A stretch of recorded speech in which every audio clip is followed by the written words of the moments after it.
is the funnest interview ever. I love that. Yeah. Yeah. Sorry. Real quick, I gotta take off my hood. It's a little hot for me. Okay. Okay.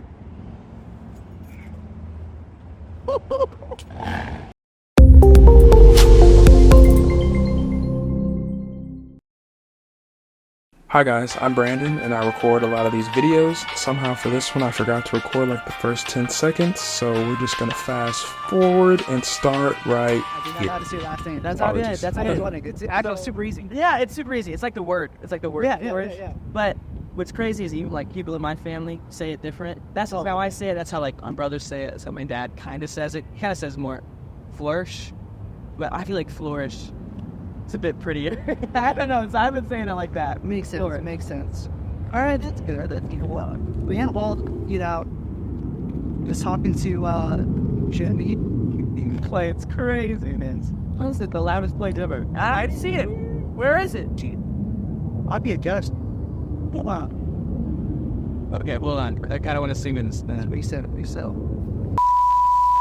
Yeah, I was talking to Joey Fortis, and he said this is your first, basically open the door where you go like nationwide. Like, yes. So this, my first proper tour. We played a couple shows in like a row in the fall, but it was like 3 shows. It wasn't enough to call it proper. Yeah, tour. So opening for Ricky's been my first proper tour, and to have that be like a 27th show, one has been incredible.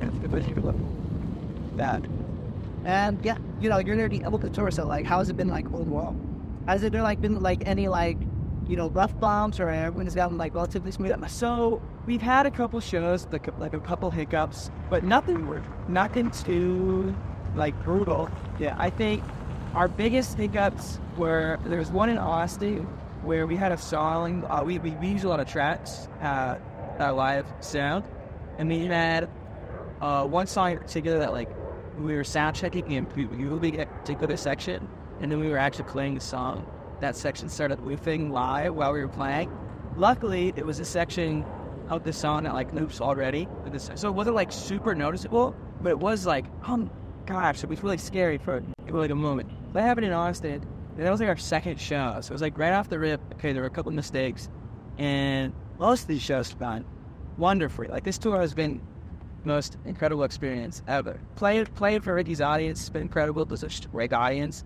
But then also, like, the stuff we do between shows has been incredible. So many of these cities I'm seeing for the first time.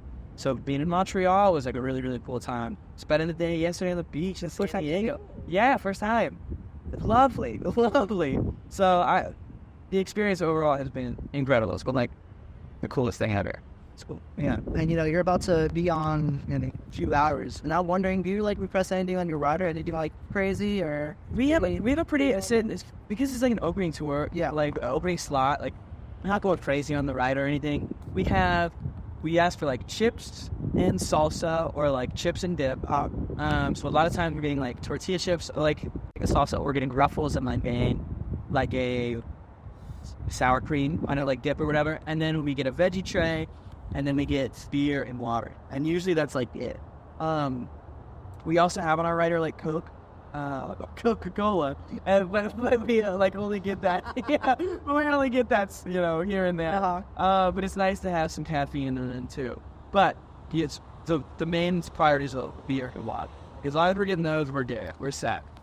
Oh, I have another small gift for you too. You do? Oh my God! The thing that it wasn't on your rider, but I heard you like to do sing coffee. Yeah, that's so great.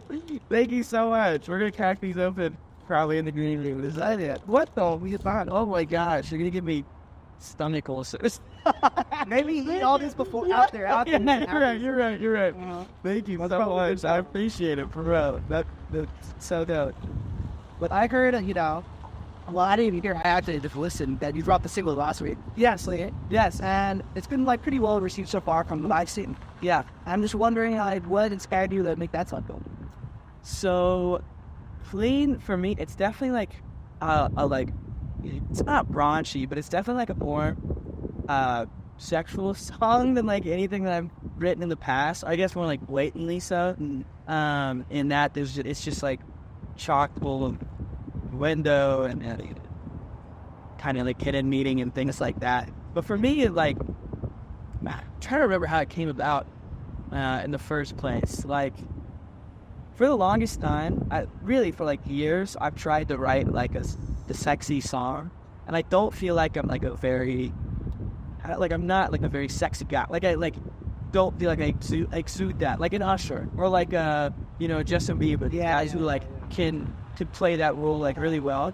So I kind of had to find a way. The challenge for me was like, how do I write a song that like can be sexy without like overdoing it? Yeah, or like seem like I'm like playing a role. Yeah. Right, seem like I'm playing a role like those guys. This comes very naturally to those guys.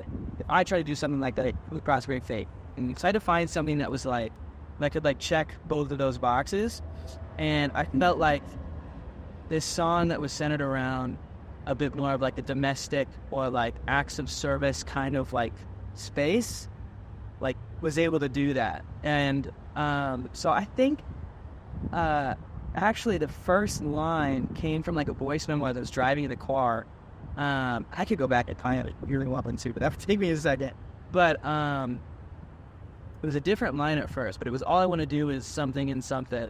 Then eventually it became like a half hour later I was still in your car. It became all I want to do is you and your dishes. From there I like knew that I had like something really solid, and eventually whenever I was done driving or got back home, like worked on it like immediately and got that Bolt Boris done.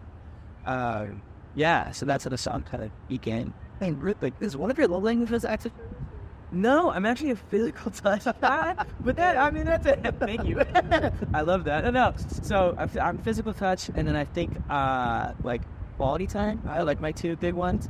But I feel like people go crazy for acts. So like, I don't know.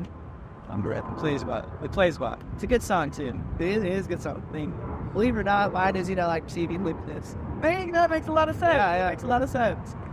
Well, you're talking about, just like you have like global community. Like, I think from like pretty much from like the very beginning, you are David, just like writing, like maybe like lines, just like a phrase like on your notes out. Yeah, that's how you like form the song. Maybe 100% the ideas. So I like to say for each, but I like to say that like always like I like to kind of have my brain switched on so that whenever there's something that like sparks my interest, whether it's something in conversation, whether it's like a billboard or something like that, something that I come across in just like day-to-day life, I can jot it down either as like a voice memo or in my notes app on my phone. So my phone is always like the first thing that like receives any songwriting information. Those two apps, the voice memo app and the notes app, are just chock little ideas that when I finally sit down at the guitar or my piano, like go back through those ideas, it's like find something that like I'd be almost like speaking for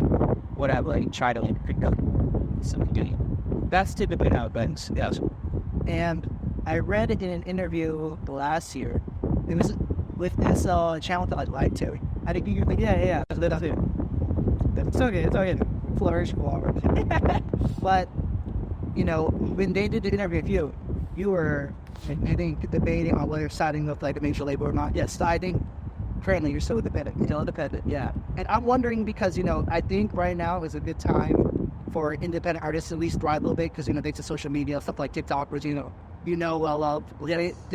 to say it helped your career. Oh, absolutely. Well, yeah. And so how do you feel about because like the government is trying to ban it? Yeah, well, it's a bit double-edged. So right now, like, TikTok is not my main driver. Anyways, right now, Instagram Reels, though. It's funny. Yeah, like, my Reels are way better than TikTok. It's like, I have videos on TikTok that would completely bomb, that get hundreds and thousands of views on Reels. So, like, if TikTok goes, you'll be fine.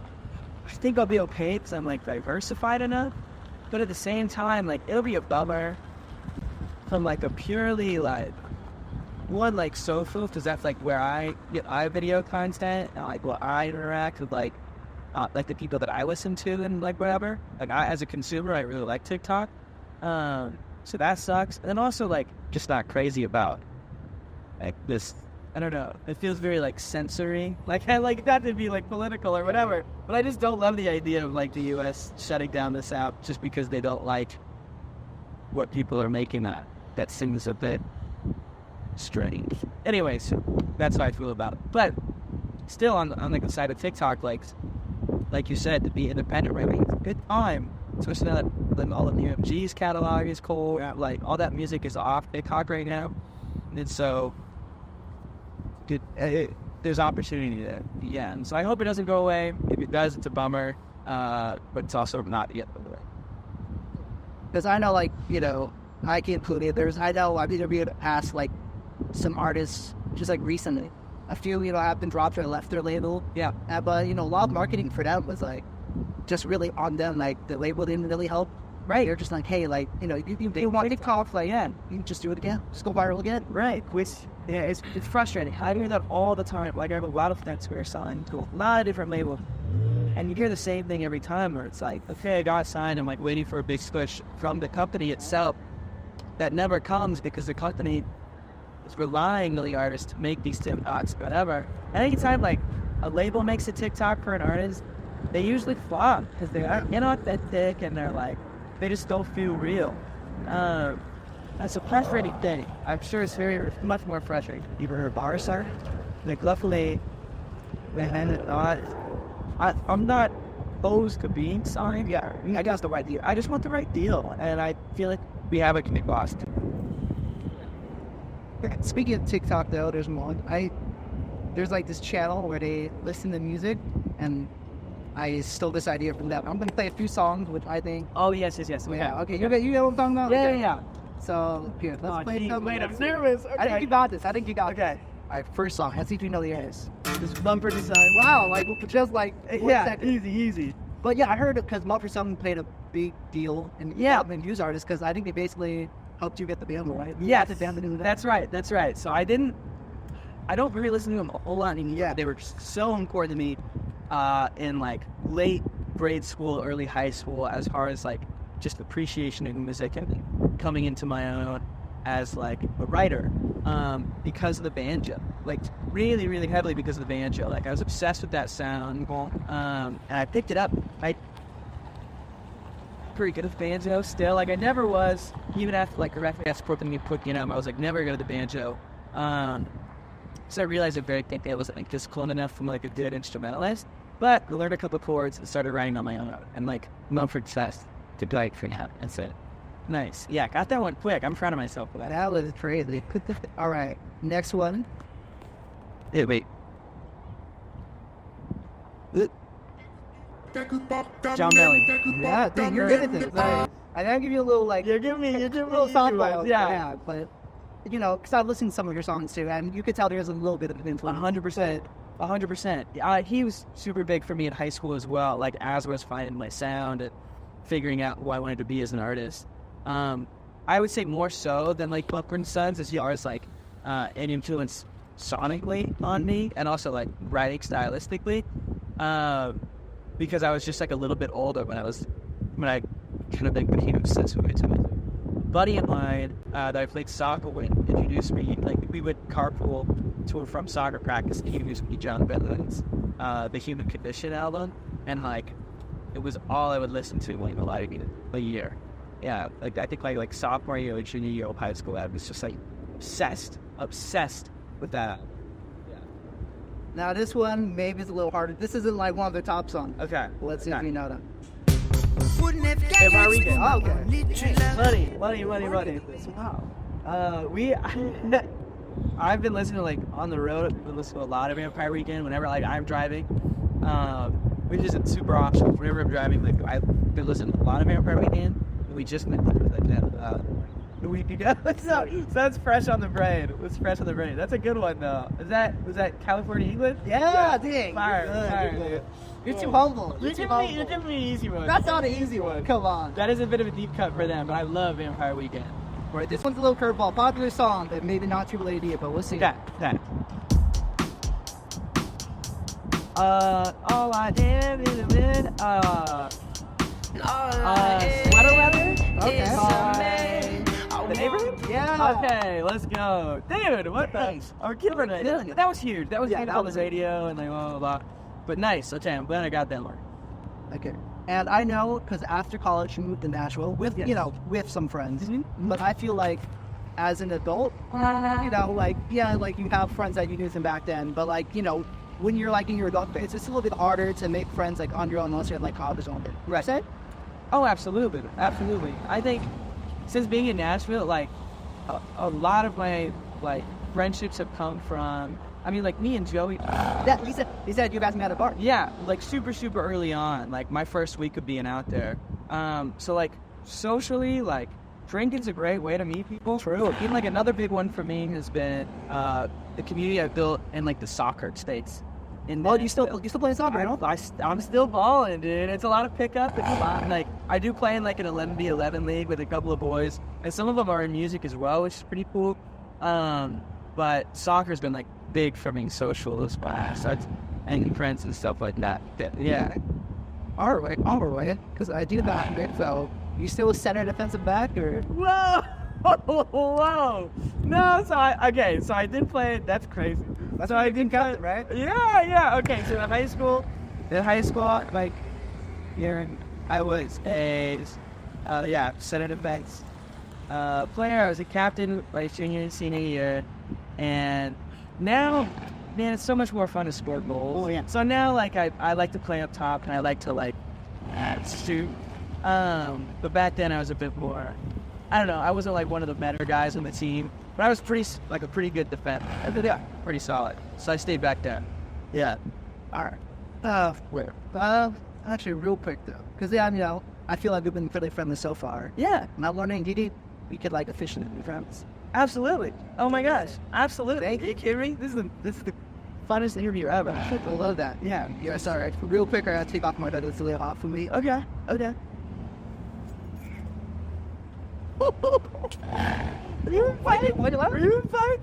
Oh, you in fight? Yeah, I was in fight. Were you in fight today? That's crazy. That is crazy. Oh my god. Hey, Crash. I'm looking for something. I'm doing. That's so cool. Wow, small world. Wow, I had no clue. That's crazy. That is wild. You really did your research. This is crazy. Oh my god. Right. But, you know, like I said, the thing I love to do for my gifts is, you know, giving, receiving. I actually do have some more gifts. Oh my gosh. And so much fun. I've seen in interviews in like pretty much every press photo, you're wearing a sweater, and that's why I was playing Sweater Warriors, so I just got you a sweater. Oh! Yo! This is so sick! Oh my god. Thank you so much. This is so cool. Thank you, for real. This is sick. Oh my god. This is so cool. Wait. I might wear this tonight. This is sick. Or maybe tomorrow. I'm not sure. Thank you so much. This is all so cool. But that's not all, because I do, you know, you have, you're playing LA, and then that's because you're on the tour. Yeah. The plan is to head back to Nashville. Okay. Well, in Nashville, like, hopefully you have some more room in your carry-on. Because I did bang you Vampire Weekend. Bro. Oh my god. That is so sick. Thank you so much. I'm like, I'm feeling very grateful. Like, seriously, this is like incredible. You know, back to your Instagram. Bro, this is. You gotta start from the beginning. Yeah. Thank you so much. This is off. Both of these albums are like so important to me. I mean, we've talked about them enough already, but really, truly, like, this rocks, bro. Oh my god, thank you so much. For real, that means the world. Thank you. No problem. I'm not gonna cry. Oh, that's so sick. Thank you. Yeah, thanks for taking time to be here. Absolutely. No problem at all. This is an honor. It's the funnest entertainment here. And, you know, let's end on a high note. Let's wrap things up. So, yeah, why is there a most powerful? I don't know. What is he saying? All right, but outside of that, is there, you know, like, the message you have for your fans? Like, is there anything else you want to say before we turn off the camera? Rest of the time, close. Well, first, before I say anything else, here, like, this has really been an incredible interview, so thank you. Secondly, man, we've got probably like 3 or 4 more singles coming out this year. I'm working on recording an album for next year, which is really, really exciting. And then we're putting together, I don't know if I'm allowed to say this yet. Maybe Joey doesn't yell at me, I don't know. Or maybe you cut this after, but we are working on putting together a headline tour as well for the fall, which is like kind of unannounced. It's like my official announcement. my first headlight tour is coming up. So Praying for San Diego Day. yeah, okay. Well, that's still TBD, but we're dude, it's gonna be sick. It's gonna be sick. I'm really excited. Yeah, that's about it. Thanks so much for listening. Oh my gosh. Appreciate you, man.